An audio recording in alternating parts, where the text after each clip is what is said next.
ಒಂದು ತಲೆ ಹೋಯ್ತು ಅನ್ಕೋ, ಎಲ್ಲ ತಲೆ ಚದರಿ ಹೋಗ್ಬಿಡ್ತದೆ.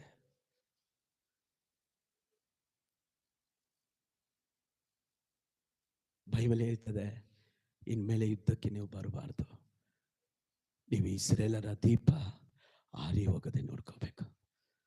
ಹಲ್ಲೆಲೂಯಾ. ನಾವು ಮಾತ್ರ ನಿದ್ದೆ ಮಾಡಿಬಿಟ್ಟು ಸುಖವಾಗಿ ನಿಮ್ಮ ಥರ ಇದ್ಬಿಟ್ಟಿದ್ರೆ ಇವತ್ತು ಅನೇಕರ ಜೀವ ಇವತ್ತು ಜೀವಂತವಾಗಿರ್ತಾ ಇದ್ದಿಲ್ಲ. ಅದಕ್ಕೆ ಪೌಲನು ಹೇಳ್ತಾ ಇದ್ದಾನೆ, ಪ್ರಾರ್ಥನೆ ಮಾಡಿ, ನನಗೋಸ್ಕರ ಪ್ರಾರ್ಥನೆ ಮಾಡಿ. ನಿಮ್ಮ ಪ್ರಾರ್ಥನೆ ನಮ್ಮನ್ನು ಇಕ್ಕಟ್ಟಿಂದ ಬಿಡಿಸ್ತದೆ, ವೈರಿ ಕೈಗಳಿಂದ ಬಿಡಿಸ್ತದೆ. Hallelujah, amen, hallelujah.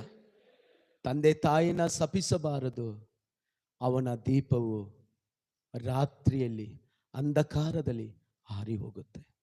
ಎರಡನೇದಾಗಿ ದುಷ್ಟರ ಕೈಗಳ ಜೊತೆ ಸೇರಿಸ